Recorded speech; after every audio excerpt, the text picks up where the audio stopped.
It's the Locked On Podcast Network, your team every day.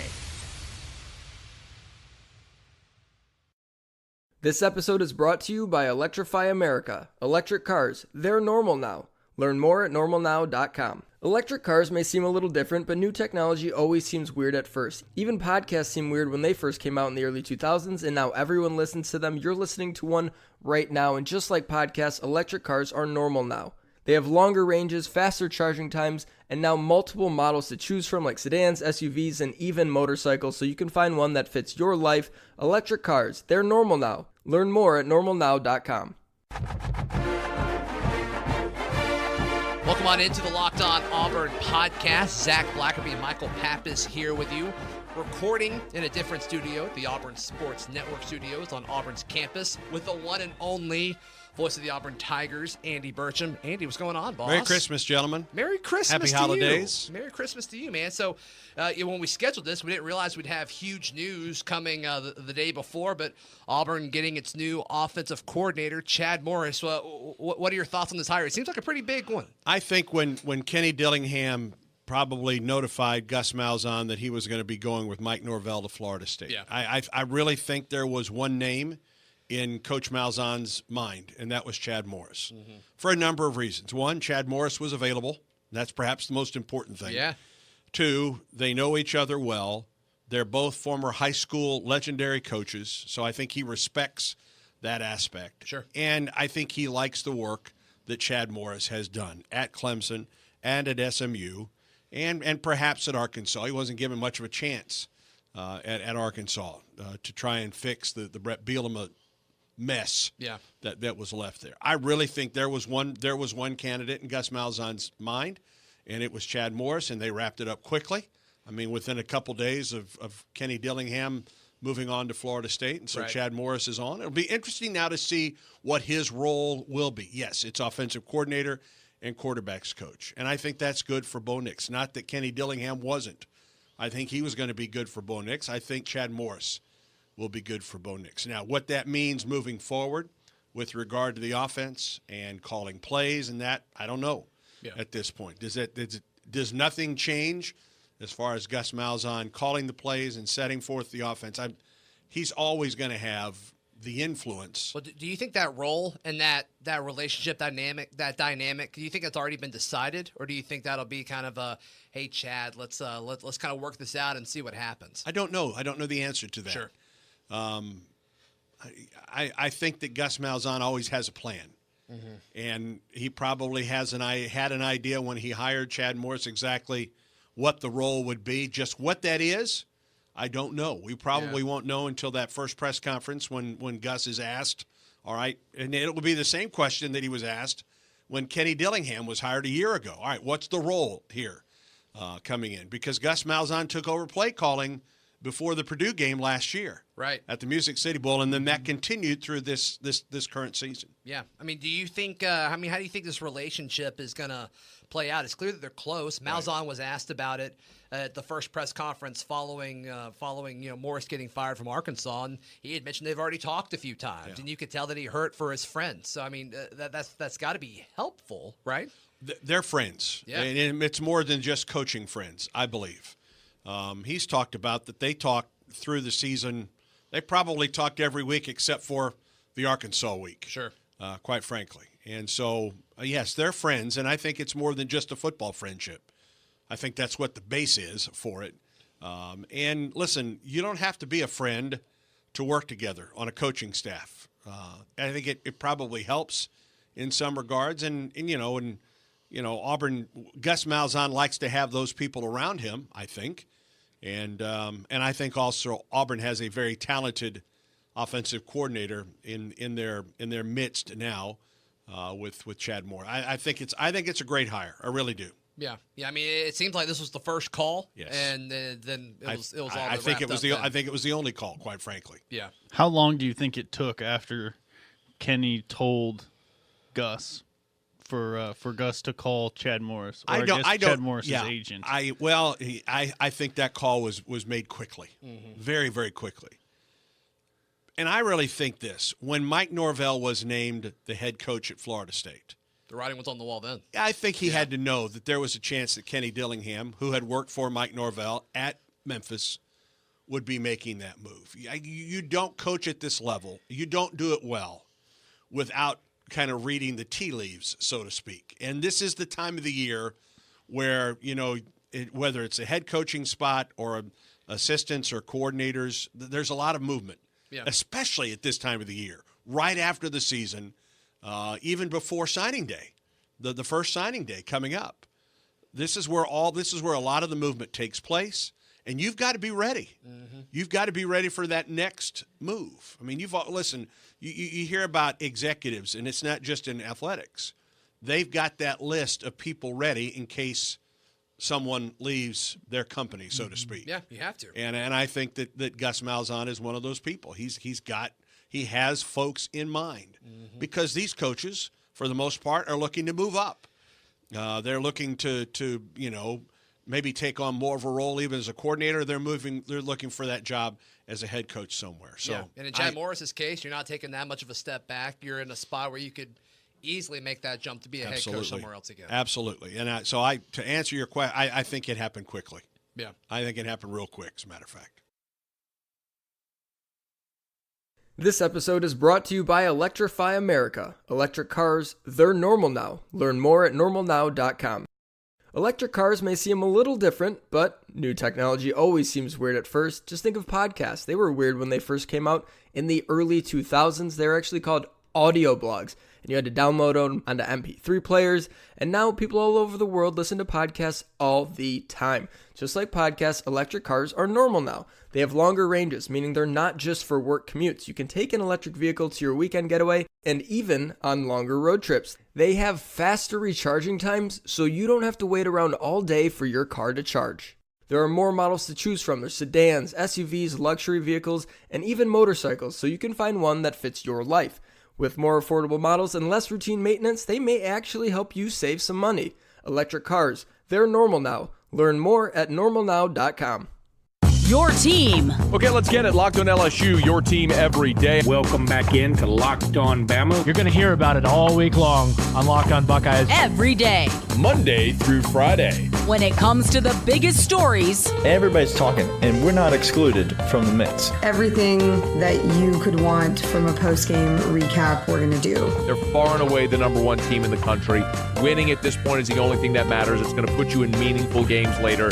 You need to be locked on. Tua is the best of us. He is an incredible kid, immensely talented, and it's such a shame that his fairy tale ending was actually at the beginning. Wherever you get your podcasts. In the Apple Podcast app. Google Podcasts. Spotify. Hit us up with those 5 stars, and we're going to be here 5 days a week. 1 star for every day of the week. Locked On Podcast Network, your team every day. If you want to hear more shows like this, well, just go to LockedOnPodcasts.com. How pumped are you about the trip to Tampa? I like the trip to Tampa. I think Auburn's a bit disappointed that it's not going to Orlando, just because of the perception of it, so to speak. Mm-hmm. Because outside of New Year's 6, that was the next top bowl out there. And the fact that Alabama is the team that jumped them, so to speak, right, to go to Orlando. I mean, listen, it's not much of a difference as far as the opponent. It's another Big Ten, really good Big Ten opponent that you're facing. I think that the stadium itself is better than the one in Orlando. I agree. Quite frankly. Yeah. Does it worry you at all that Auburn is going to play Minnesota in a football stadium with a giant pirate ship in it? That's got to play a factor, right? Well, but it's not a rowboat. That's true. It's a sail. They use sail. So I understand what you're saying. Listen, I think this is a really good Minnesota team, and I think P.J. Fleck is one of the top coaches out there. And what he's done there, and done it in a relatively quick turnaround. Minnesota.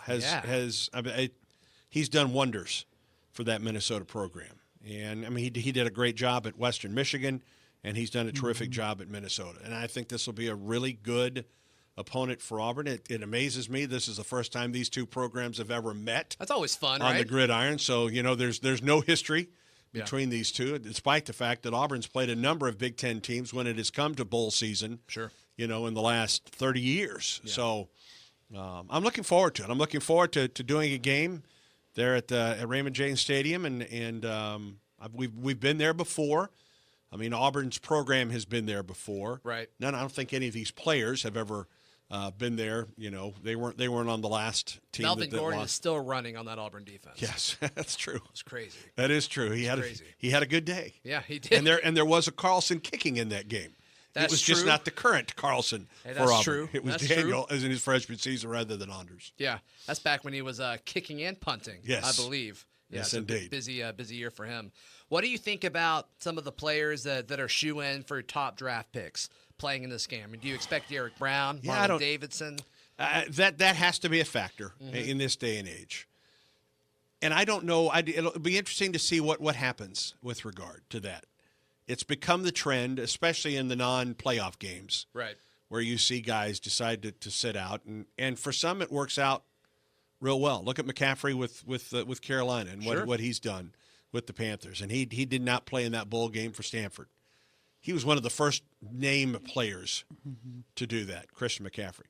I don't know. I don't know if listen, the two guys to me that come to mind are Derek and Marlon.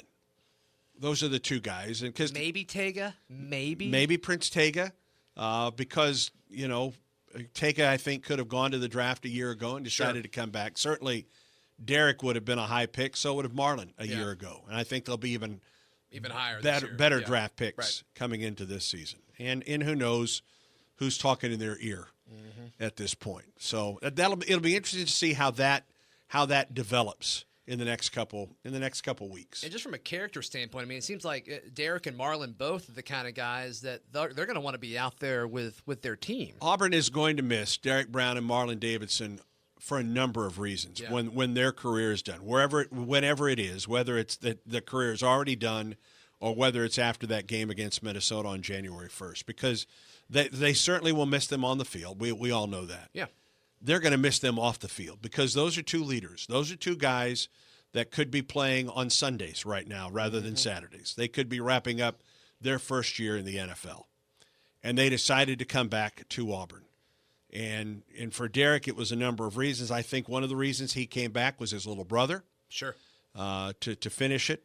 And Marlon coming back, I think they wanted to finish their careers at Auburn. And they had some chances this year to make that run to a conference championship and a chance to get to the playoffs. They were a missed onside kick away, perhaps, of doing that. Because if they beat Georgia and they beat Alabama, that decision is tough for the playoff committee, I think. Yeah. To keep Auburn out of it at that point. So yes, they were very close, and it wasn't just those guys. But there are a number of guys that could have gone to the NFL a year ago, probably not as high as a draft pick as those two, but decided to come back and play theirs. And I respect them for doing that. Yeah. Listen, in this day and age, you cannot fault a player if he's getting good intel with regard to the draft for going out there and making money as an NFL player and making money for his family. You can't fault them for that. But I have even more respect for those guys that they came back to Auburn and had the year that they did at Auburn as well. This is Vinny Iyer, host of Locked On Fantasy Football with your Locked On Fantasy Football Edge of the Day. Made it to the semifinals of your league's fantasy football playoffs? Then you've had a great season of lineup decisions. Although you want to stick with some of the most reliable producing players who got you there, trust your gut and follow the best combination of talent personnel matchups, keeping in mind the weather and the trickle-down effects of injuries caused by late-season attrition.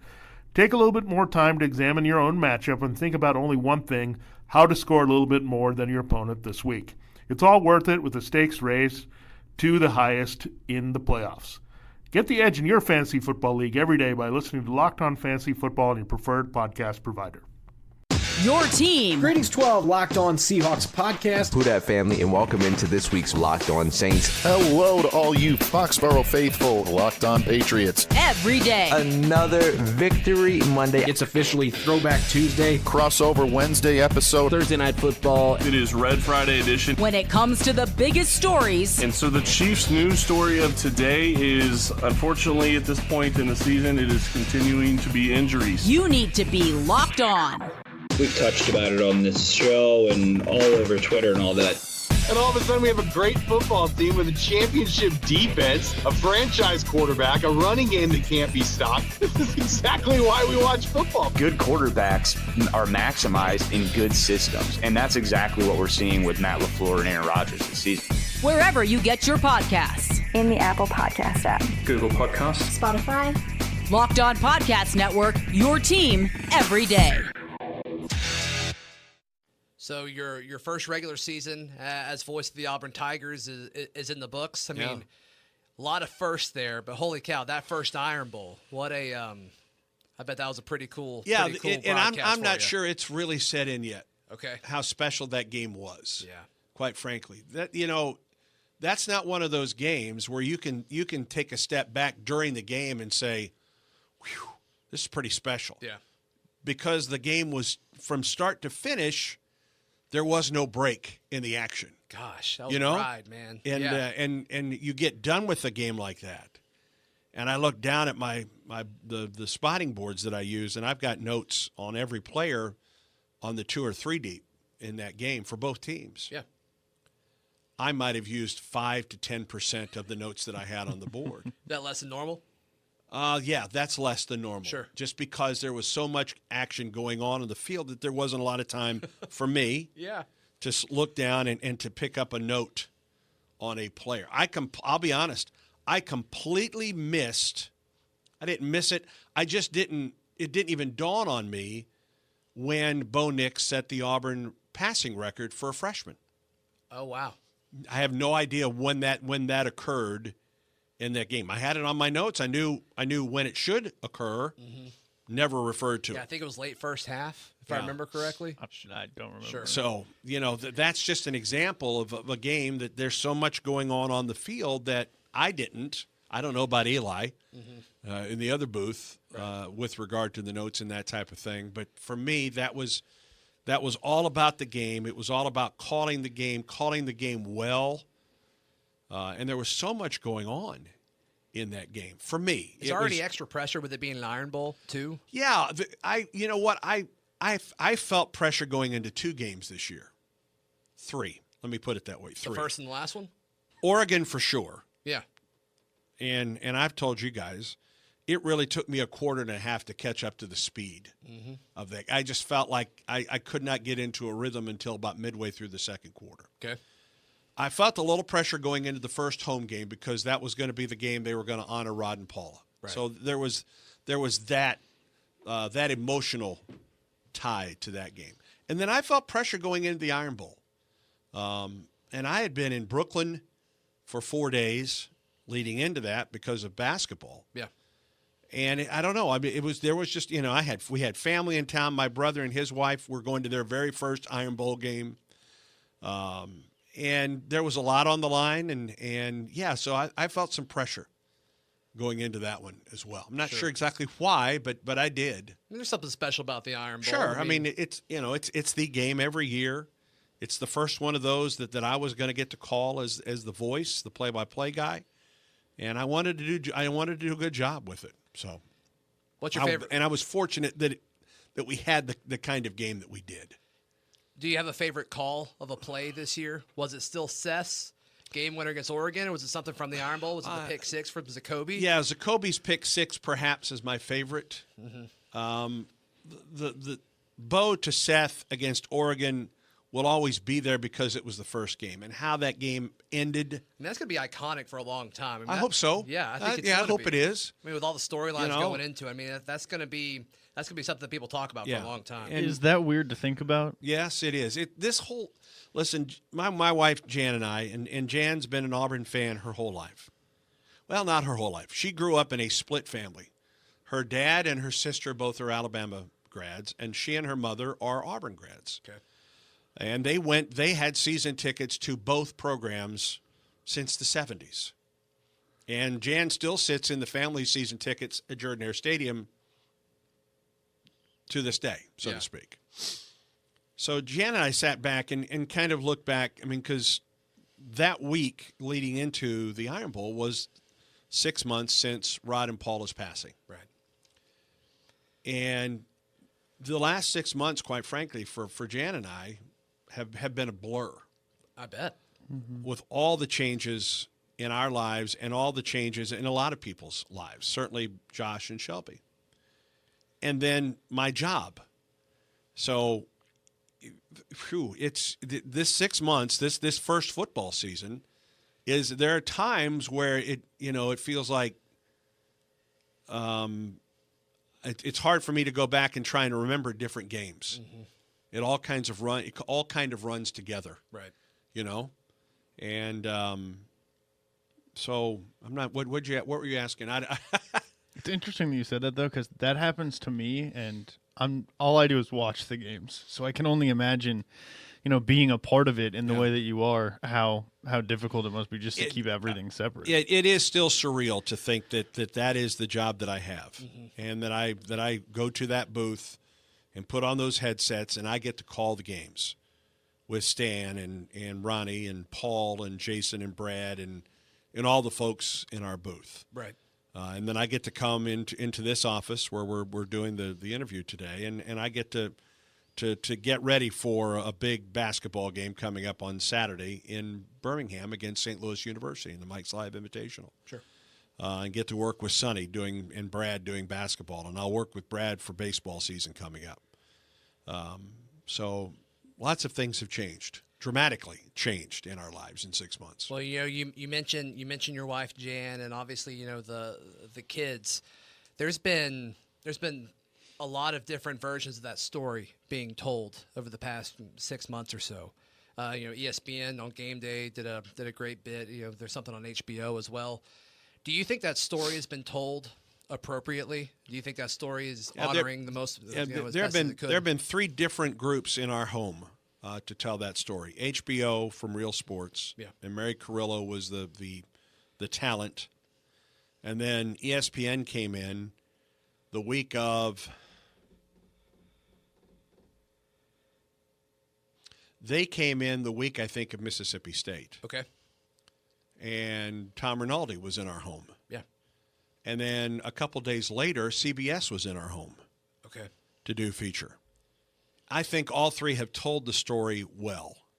I think they've been accurate in how they told the story. Each have been different in how they tell the story, their style, and that type of thing. So we're kind of ready for that part to be over. Oh yeah. Yeah, that's just a lot of time, and you're opening up your home to a lot of people you don't know, and we've told the story. Sure. And I would imagine the story will be told again in May when it's a year anniversary of the passing. But I thought they did a good job with each of the features that were done. Sure. In telling that story. So. Yeah. You mentioned basketball. What a start of the season. Yeah. A lot of tough opponents, not huge names. There's not numbers next to them or anything like that, but solid teams you may see in the NCAA tournament at the end of the year. I think we'll see Davidson in the NCAA tournament. I think we could see South Alabama in the NCAA tournament. I think we could see Furman out of the SoCon in the NCAA tournament. I wouldn't be at all surprised if we don't see New Mexico or Richmond. Yeah. Coming up in the That's NCAA. pretty much Auburn's whole schedule up to this point. St. Louis is a team that won the A-10 tournament a year ago and returned a lot from that team. North Carolina State is a perennial NCAA tournament team. Right. You've got Lehigh and Lipscomb before the conference season starts, and then the grind starts January 4th when Auburn opens up the Southeastern Conference season at Mississippi State. Yeah. What are your early thoughts on this team? One of 5 undefeateds left after 3 went down last night. Yeah. This is a very athletic team. Yeah. I think it's even more athletic than it was a year ago. I agree. Austin Wiley's healthy. That's a big, big factor. He's kind of coming to his own. For this team, he is.